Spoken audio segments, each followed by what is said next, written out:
Wonderful. Good afternoon, or I guess evening almost now, huh? My name is Anthony Miller. I am an alumni of the program myself. I competed as a senior in high school as well, so I know exactly what you guys have been going through this past few months. I know it's a lot of work and preparation. After that, worked for the last 10 years as a coordinator in the state of Nevada, helping to organize the competition, coach and prep students and teachers for the competition. And this year I stepped down as a coordinator, so this is my first year judging at the national level. I'm really, really excited to hear what you have for us today. Thanks for being here. Susan, if you want to introduce yourself, please. Aloha, I'm Susan Arnett. I am a criminal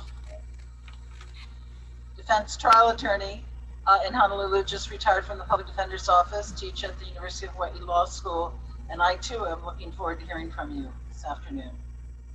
And that makes three of us. My name's Andy Levy. I'm a trial lawyer in Baltimore, Maryland, and Maryland has two law schools, University of Maryland and the University of Baltimore. And I alternate semesters as an adjunct at each of those. Okay, and if you would please all introduce yourselves and your teacher to us. Yeah, thank you. Good afternoon. We are Foothill High School's Unit 4, representing the state of California and the city of Pleasanton. My name is Nick Jang. My name is Subha Khan. And my name is Jocelyn Tao. We'd like to thank the judges, the audience, and the timekeeper for being here today. And we'd like to introduce our coaches, Mr. McBride, Mr. Dedamore, and Mr. Constantelos. Wonderful, thank you. And thank you to your teacher and all of your coaches. I'm glad you have so much support. Okay, I'm gonna go ahead and read the question now. I know you guys have heard it a million times, but for the recording, we're gonna read the question and then you can begin your prepared remarks as soon as I'm finished speaking, okay? Members of Congress are not only legislators, but they are also inquisitorial and should meet frequently to inspect the conduct of the public officers. How effectively do you believe Congress has used its investigatory power? Explain the differences, if any, between Congress's power to investigate and the power of oversight. Which power, in your opinion, is more significant? How effectively do you believe Congress has used its oversight power? You may begin when ready. The Constitution tasks Congress with protecting the general welfare of the United States. It has long been understood that to do so, it must first identify areas of need that can be supported by legislation, and then create new laws to serve the public. We argue Congress has effectively used its investigatory powers.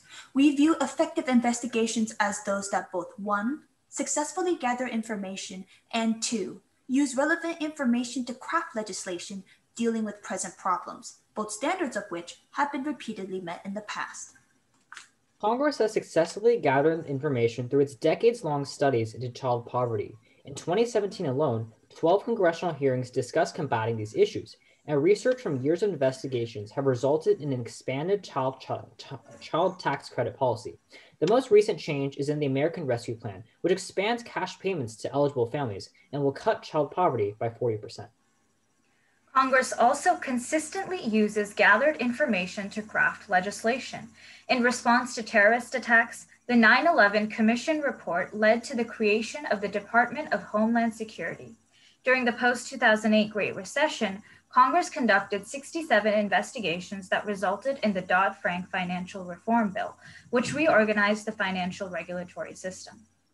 Investigatory powers overlap with Congress's power of oversight within congressional hearings, but they differ in their purpose. Investigations primarily inform Congress on its own policymaking, while oversight is more routine in nature to keep other branches accountable. Between these two powers, the investigatory power is more significant. An inherent power derived from Article 1, Section 1, oversight serves to hold the executive branch accountable and verify that it's executing laws properly. In a post-Watergate reform in 1978, Congress created the inspectors general positions as watchdogs over executive agencies to cut down on waste, fraud, and abuse. Meanwhile, investigatory powers are meant to address urgent public issues and gather information. As former Representative Lee Hamilton put it in 2013, investigations offer Americans the chance to find out what went wrong and to fix the problem. In contrast to the importance of investigations, oversight has eroded due to partisanship. Inspectors General have become politicized following President Trump's removal of over 5 inspectors general in 2019 due to political differences. More generally, this action reflects Congress's failure to effectively use its oversight powers. This is due to one, partisanship, and two, inadequate mechanisms of enforcement. In Trump v. Mazars 2020, the Supreme Court upheld that congressional oversight, including the power to issue subpoenas, was inherent to the legislative process. Congressmen, however, would rather abuse oversight for party politics. For instance, the 2014 Select Committee on Benghazi had then Secretary of State Hillary Clinton testify for 8 hours with few revelations. Notably, Republican House leaders explained the committee succeeded because it damaged Clinton's reputation.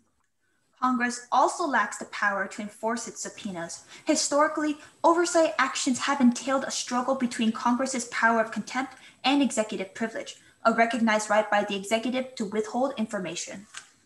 In 1984, the Office of Legal Counsel issued a memo enabling executive officials to refuse subpoenas on the basis of executive privilege, curtailing congressional efforts for information. In 2012, Congress was powerless when Attorney General Eric Holder refused to turn over documents. In these ways, oversight has fallen behind investigatory powers in supporting Congress as a centerpiece of American government. Thank you. Wonderful, thank you for that. Okay, so you said that the oversight, the usage of oversight has become ineffective by Congress because of two things, because of partisanship in Congress and because of inadequate mechanisms for performing oversight. I think we've all talked a lot about partisanship at length, and there's a lot to be said about doing something about that, but that's a pretty hard problem to solve. So I'd like to focus on the other one here. What would you propose as adequate mechanisms? You said the mechanisms we currently have are inadequate. Perhaps why are they inadequate? And what would you propose to solve that? Well, currently, congressional committees lack the staff with expertise and incentives for them to stay on board with their jobs. They also lack the necessary budget, which leads to insufficient staffing. And if to further perpetuate the issue, in 1995, House Speaker Newt Gingrich cut the Congressional Research Service Committee by 1/3, which decreased their manpower. But staff is necessary because they are the backbone of oversight. So we propose that the first solution into putting the power back in oversight is to double the committee staff and triple the money available for their salaries. By expanding the House and Senate budgets for such committees, they're able to really highlight where the policy development and oversight work takes place and really empower it again.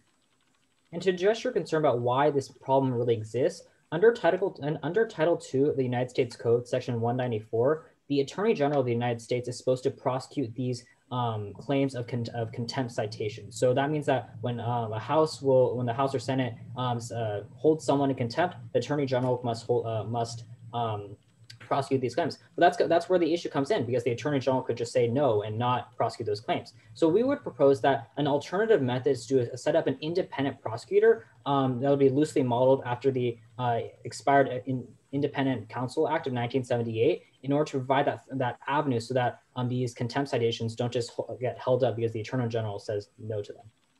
And another issue we see in oversight. Is an independent prosecutor of that sort, is that constitutional? Is that within doesn't that invade the executive power to prosecute crimes?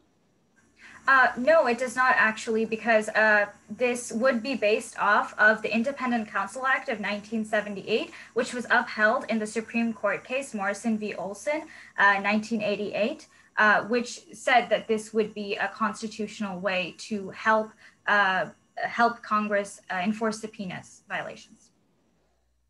And although, continue.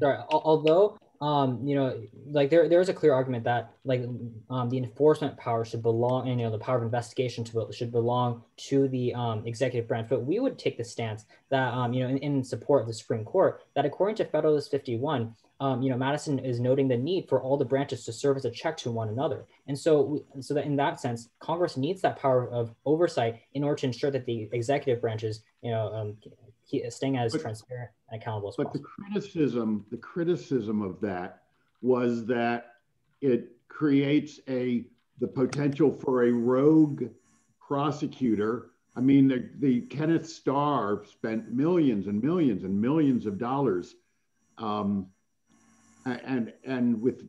without without any supervision, without anyone looking over, and there were arguably as many abuses on that side of the ledger as you are sort of quite correctly pointing out, exist today.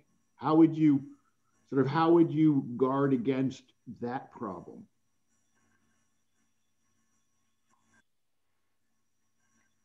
I think we could look into intelligence committees as an example. Currently, we have Congress has certain intelligence committees that look into the executive branch and they act independently.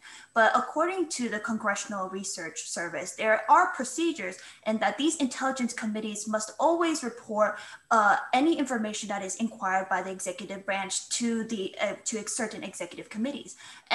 But we need these intelligence agencies, even though they run independence, because they are able to provide an oversight that is different from the oversight that is already internally in the executive branch. And I think that one flaw, as you pointed out, was that the original legislation didn't provide really a limit to the amount of money and time that could be spent on such a maneuver. And so I think that a better way to help to rein in on these investigations so they don't last almost the entirety of Bill Clinton's administration is to have Congress to have the independent counsel report regularly to Congress in order and for them to approve any budgetary actions that the independent counsel may desire to hold. I'd like to follow up with your quote from Lee Hamilton that the purpose of investigatory committees is to find out what went wrong and fix the problem.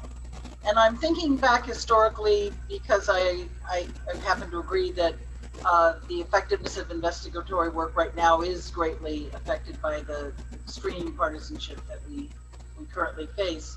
But if you look back to, the game show investigation, the tobacco industry, baseball and steroids, arguably maybe with tobacco, you can say that the government had a need to know this information so they could decide what warnings, if any, to require on cigarette packages and what other controls to put in place.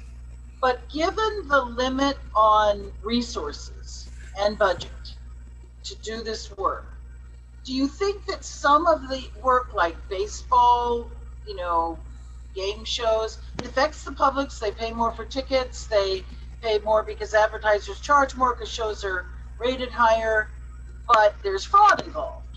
Is it something Congress should do or really leave to something else?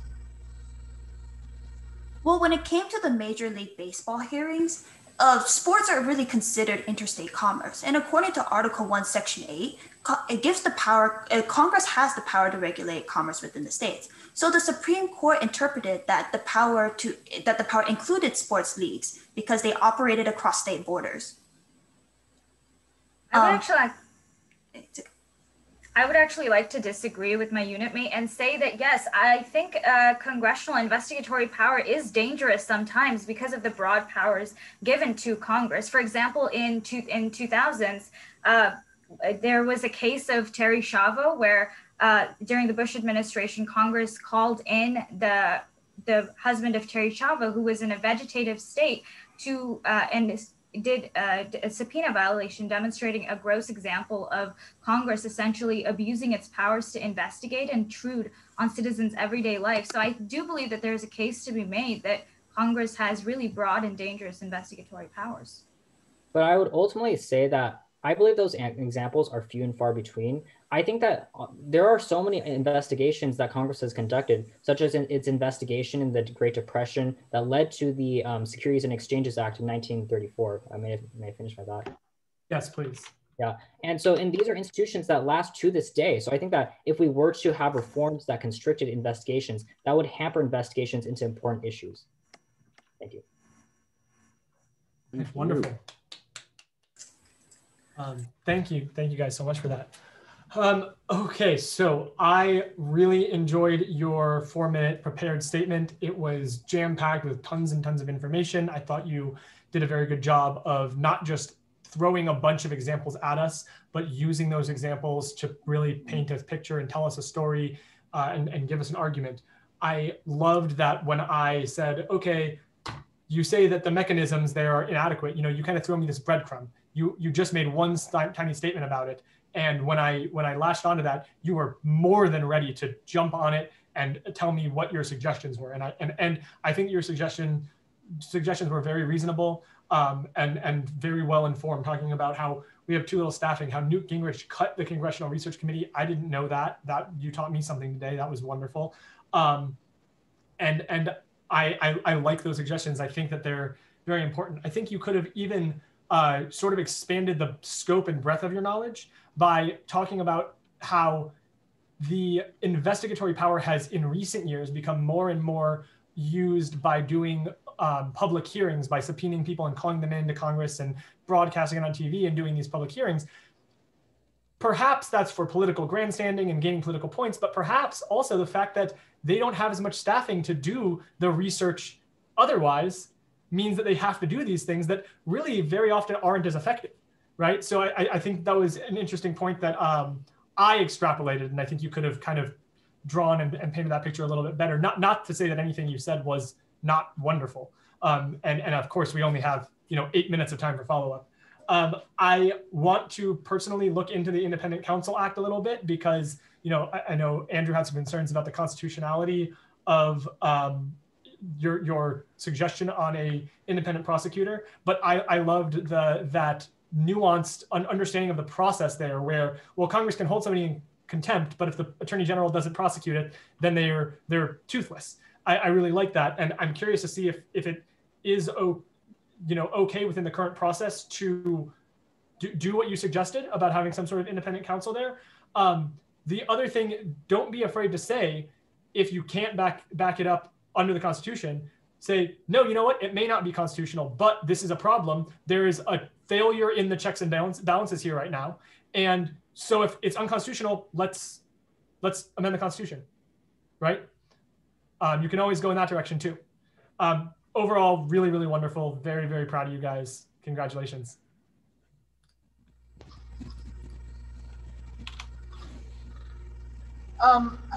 I echo that. I really did enjoy your initial presentation. I thought it was, in plain English, not using political terms or fancy language. It was direct and to the point, and therefore, in my mind, more compelling, because you were just stating it the way that you saw it. I thought the child poverty example was, and the fact that you said, this has been something that's been done over years of time to good effect. I thought that was very effective. I liked the examples and the quotes that you had. And I liked that, you had a response, Ms. Tao, on the basis for getting involved in sports. I liked that Ms. Khan had said, but yeah, wait a second, there's another side of this. And then Mr. Jiang said, yeah, there is another side of it, but maybe we have to live with that because it's the lesser and the greater is more important. I thought that was a really nice, effective overview of that question from all three of you. Very nice job. Thank you so much. So I agree. I like the opening statement. You set things up very nicely. You had a lot of different, starting with DHS and then Dodd-Frank, the Great Recession of 2008, Benghazi. I mean, it was just really a greatest hits, but of examples on both sides. I like the double the staff and triple the money for salaries as a way of attracting more folks. The Terry Schiavo reference, I don't think we've heard that today, and that's a blast from the past. But it was an outrageous, notorious exam. I mean, it is I'm surprised we hadn't heard it from anyone else, because it is absolutely a textbook example of the degree to which the system can be abused. I like that a lot. I'm less sanguine about sort of the suggested fixes. To a certain extent. They suffer from the independent counsel. On the one hand, you sort of risk trading one set of problems for another, and it is a legitimate, even if it's not a constitutional argument. And I'm not sure that this current Supreme Court, which has a majority Federalist Society, has 5 Federalist Society votes, and the independent prosecutor has been a bogeyman for the Federalist Society for years. But just even from a policy point of view, there is, to give the devil their due, there is reason to be skeptical or suspicious of a powerful person who acts without the typical oversight inherent in the separation of powers. And while I think that the belief in the unitary executive gets taken to an extreme, I think that it's fair to say prosecutors can do great harm to people. And I am skeptical, and I know Susan could tell many stories, no doubt, but I am skeptical. We have a constitutional system, for better or worse, in which, I mean, the 6th Amendment and the 7th Amendments, the right to jury trial, which is actually considered really radical by many, many people around the world. And if we had more time, I could tell you a very interesting story about when I used to give lectures to Chinese judges about our system, and they just could not get there. Well, I'll tell it very quickly because I do think it's germane. After explaining the jury system, these were basically administrative judges, a very learned group from in an exchange problem. Anyway, and I explained about the jury system and verdicts, and it was all through a translator, but one of them raised their hand and said, so when I said, it's guilty or not guilty, and one of them said, so the jury does not issue a report? And I said, well, no, because, and then he said, well, then how do you know it's correct? And it was just such a disconnect. And so for better or worse, we have a system in which we put our faith in the political system to eventually sort of get it right. And it's not a pretty picture, but so far, at least, somehow it has worked. Any event, I went on. That's a result of a great, provocative, very interesting, a very learned and thoughtful presentation. And you certainly got my thoughts. I wish we had a lot more time to talk about this. I'm sure I would learn even more. Please share our congratulations with your teacher, coaches, parents. You've done so well. Yeah, absolutely. I'm sure they're bursting with pride, as they should be. Absolutely. Congratulations and good luck. Bye-bye. Thank you. Thank you. Thank you.